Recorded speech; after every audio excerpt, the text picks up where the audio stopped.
Fofinhos, ainda conversando sobre poluentes químicos, a gente conversa um pouquinho sobre detergentes.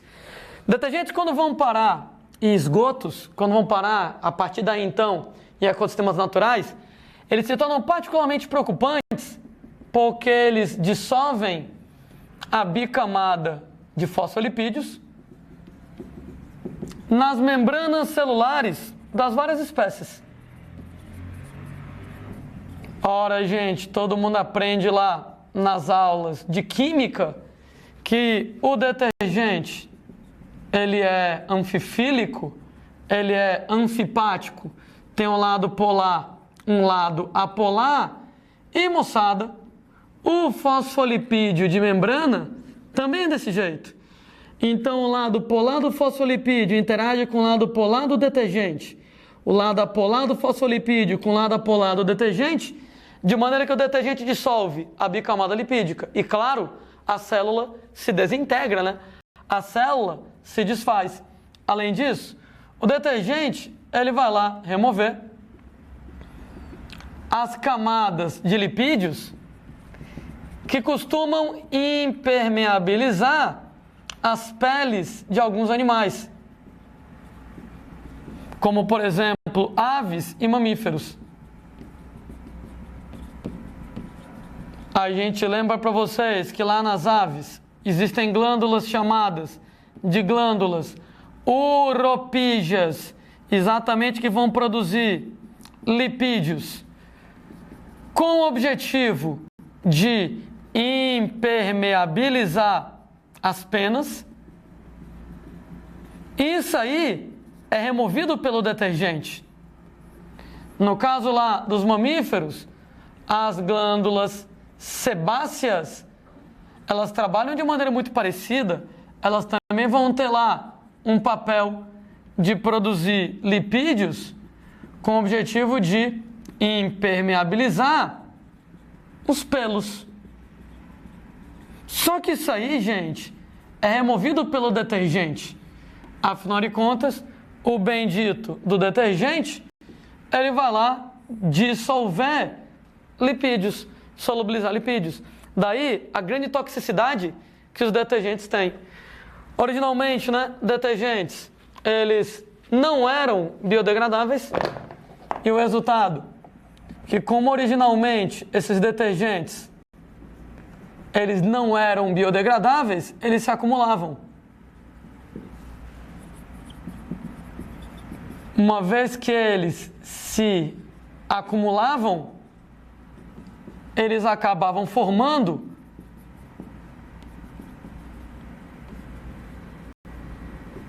o que a gente chama de nuvens de detergentes.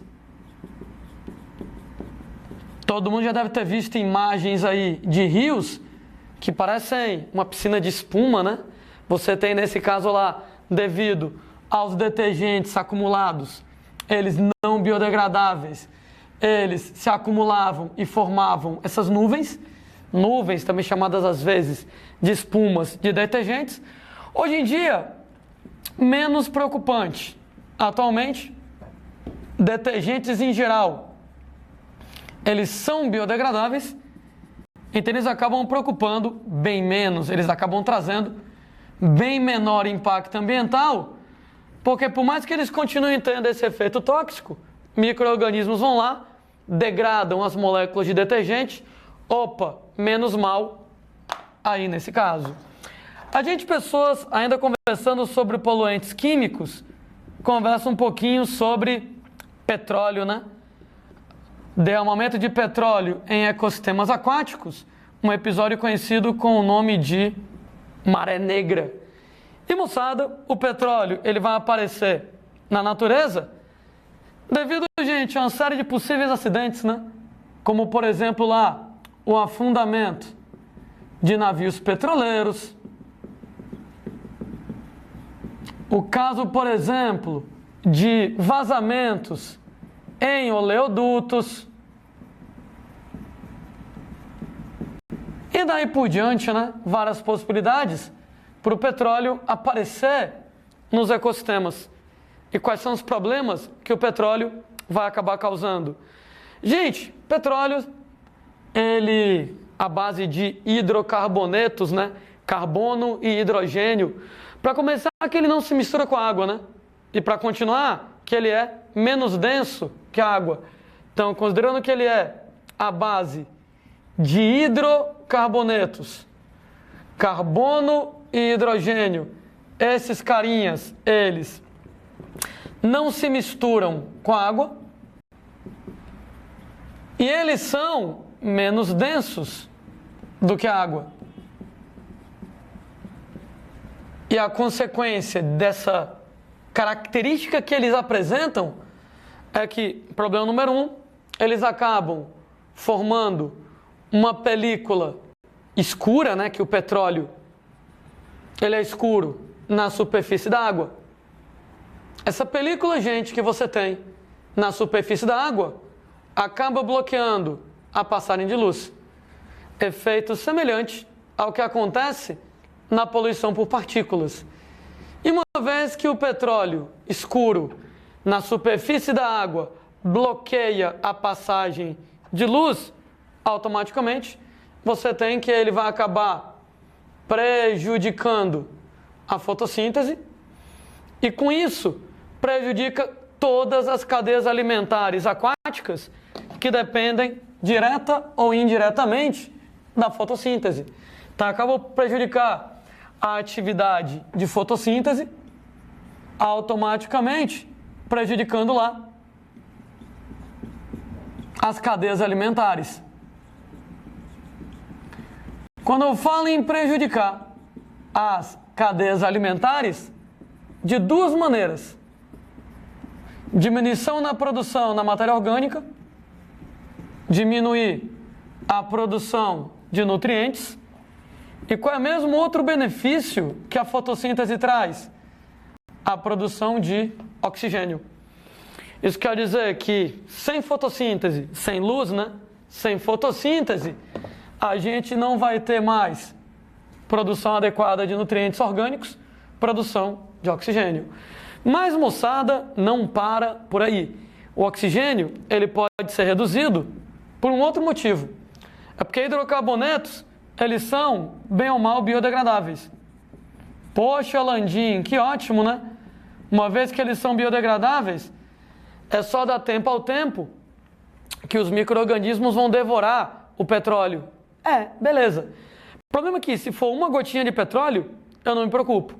Mas milhares de toneladas de petróleo derramados, ora, moçada, uma vez que o petróleo é biodegradável, ele acaba promovendo eutrofização. Conversarei sobre eutrofização com mais calma ainda hoje nessa aula, mas a gente já conversou sobre isso em aulas anteriores. Conversando que aumentando a quantidade de matéria orgânica, aumenta a quantidade de micro-organismos decompositores, que esses decompositores, de maneira geral, são aeróbicos, e essas bactérias decompositoras aeróbicas, elas, moçada, vão aumentar o consumo de oxigênio, né? Aquele nome fresco, aumenta o DBO, o débito biológico de oxigênio, a demanda bioquímica de oxigênio, e com isso diminui o teor de oxigênio na água. E uma vez que diminui o teor de oxigênio na água, surgem as chamadas zonas mortas, onde você vai ter a morte de criaturas aeróbicas, exatamente devido à asfixia. Percebam bem que o oxigênio diminui por dois motivos, né? Primeiro, porque uma vez que não entra luz, não tem fotossíntese, diminui a produção de oxigênio. E, considerando que o petróleo é biodegradável, aumenta a matéria orgânica, os decompositores aeróbicos aumentam, aumenta o consumo de oxigênio, diminui o teor de oxigênio. Sendo que os peixes, por exemplo, eles podem morrer de asfixia de outra maneira ainda, né? O petróleo, ele vai lá e pode aderir, hidrocarbonetos no petróleo, eles podem aderir às superfícies respiratórias, como por exemplo, gente, brânquias, como por exemplo, pulmões. E com isso, eles podem causar asfixia diretamente. Gruda na brânquia do peixinho, tadinho dele, peixinho não consegue respirar. Deixa eu colocar, ao invés de pulmões, narinas, né? Não necessariamente vai entrar no pulmão. Mas, por exemplo, lá na narina de uma ave, na narina de um mamífero, causa obstrução dessas áreas, o resultado pode promover asfixia direta devido exatamente à obstrução. Moçada, se os hidrocarbonetos forem ingeridos acidentalmente, eles vão causar lesões hepáticas, lesões renais, lesões neurológicas, ou seja, tem um problema da toxicidade direta que esses carinhas vão ter. Em pele, a gente vai ter alguns possíveis problemas. O petróleo, né, moçada, ele é escuro. Como ele é escuro, ele pode acabar retendo calor, né? Pelo fato dele ser escuro, né? Escuro, preto, retém calor e promover efeitos como, por exemplo, hipertermia e mesmo queimaduras. Hipertermia, aumento da temperatura do corpo. Podem promover lá queimaduras, potencializar queimaduras. Ah, mas por outro lado, pode matar de outro jeito. Pode matar de frio. Porque, gente, os hidrocarbonetos do petróleo podem acabar removendo os lipídios que impermeabilizam penas e pelos. Que impermeabilizam penas de aves. Que impermeabilizam pelos de mamíferos. Ou seja, né? Aqueles lipídios das glândulas oropígeas das aves, aqueles lipídios das glândulas sebáceas dos mamíferos. E uma vez que você remove esses lipídios impermeabilizantes, a preocupação é que penas, é que pelos, eles absorvem água. Duas possíveis maneiras do animal morrer nessa absorção de água. Aumenta o peso do animal. No que aumenta o peso do animal, o animal acaba afundando. Então pode haver morte por afogamento. Normalmente, né, a camada de cera das glândulas oropígeas impermeabiliza a pena. Então a ave não se molha. Ela está na água, mas não se molha. A água não entra. Se você tira essa camada de lipídios como ceras, as penas absorvem água, como se fosse uma esponja, o animal fica pesado, afunda e acaba se afogando. Ah, outra coisa, no que absorve água, no caso lá de ambientes frios, ao absorver água fria, isso pode causar morte por hipotermia. Às vezes você vê imagens lá de ambientes muito frios, mas está lá a gaivota de boa, passeando na água. A pena dela impermeabiliza, de maneira que ela não absorve água gelada. Agora, se tira a camada impermeabilizante, as penas absorvem água, o corpo da ave entra em contato direto com a água gelada, pode haver morte por causa de hipotermia, a temperatura do corpo do animal diminui muito, ele morre de frio. Então, vários problemas relacionados ao derramamento de petróleo. E Landim derramou petróleo. E agora, como é que a gente pode lidar com o petróleo derramado? Beleza, né? Para você mitigar, diminuir os problemas relacionados ao derramamento de petróleo, o controle do petróleo derramado, beleza, né? Algumas possíveis estratégias que a gente pode utilizar. É o caso, por exemplo, de uso de barreiras para impedir que a mancha de petróleo se espalhe. Um lado positivo do petróleo, ele ficar só na superfície, dele não afundar é que você coloca lá boias como barreiras e a mancha de petróleo já não vai se alastrar tanto. Então, facilita, por exemplo, a remoção mecânica e tirando mecanicamente o diacho lá do petróleo. A gente pode utilizar detergentes para ajudar a remover o petróleo.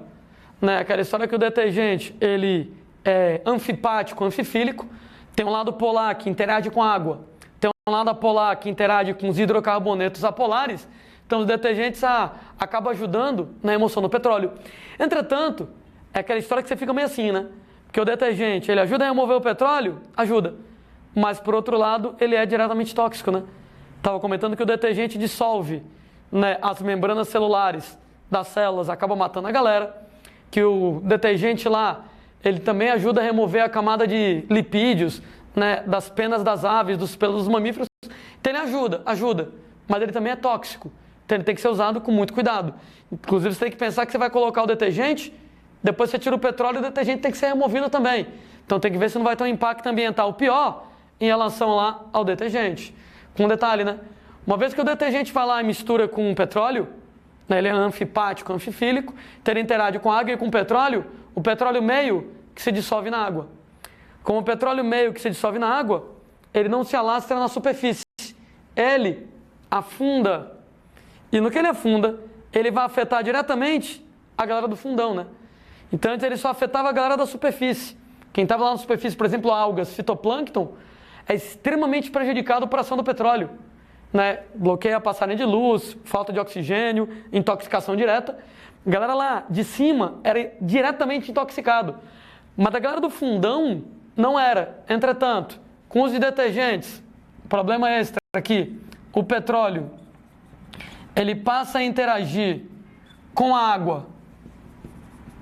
E com isso, ele afunda de modo a afetar diretamente os organismos que estão no fundo do ecossistema aquático. Os organismos bentônicos, né? Então, normalmente os seres bentônicos que vivem lá sobre o solo no fundo do mar, eles podem ser indiretamente afetados pelo petróleo. Diretamente não. O petróleo flutua e eles estão afundados. Mas na presença de detergente, o petróleo afunda, pode mexer com eles também. Então ajuda a remover o petróleo, ajuda, mas tem que ser usado com cuidado. Principal estratégia para remover o petróleo derramado? Biorremediação. Lembrem que o petróleo é biodegradável. Como o petróleo é biodegradável, a gente pode utilizar micro-organismos comedores de petróleo para poder remover o petróleo. Lembrando que temos um problema, né? No que você usa os micro-organismos para remover o petróleo, esses micro-organismos são aeróbicos.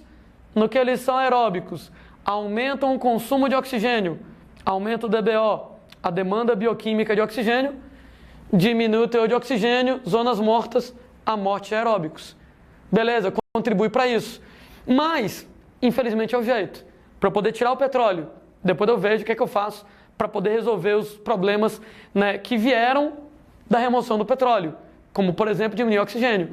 Já iria diminuir o oxigênio de qualquer jeito no longo prazo, né, com as bactérias na natureza degradando o petróleo. Apenas isso aqui acelera. Ao invés de ser no longo prazo, vai ser tudo de uma vez para poder remover o petróleo logo. Biorremediação. O uso de micro-organismos para remover o petróleo, para remover poluentes, né? Eu posso falar em biorremediação para qualquer poluente. Então, tem biorremediação para outros tipos de poluição. Não é exclusivo para o petróleo. Então, biorremediação, o uso de micro-organismos de seres vivos para remover poluentes, no caso do petróleo, bem interessante. Inclusive, alguns micro-organismos desses são geneticamente modificados para poder otimizar o consumo de petróleo e para eles só conseguirem comer petróleo. Isso é muito legal, porque quando eu jogo esses micro-organismos geneticamente modificados que só comem petróleo, eles comem o petróleo, comem o petróleo, comem o petróleo. Quando o petróleo acabar, eles não só comem petróleo, então eles morrem de fome. Impacto ambiental mínimo. Eles vão devorando o petróleo enquanto tem petróleo. O petróleo acabou, eles não conseguem comer mais nada, só petróleo, morrem para poder minimizar outros impactos ambientais que poderiam ser causados por esses micro-organismos.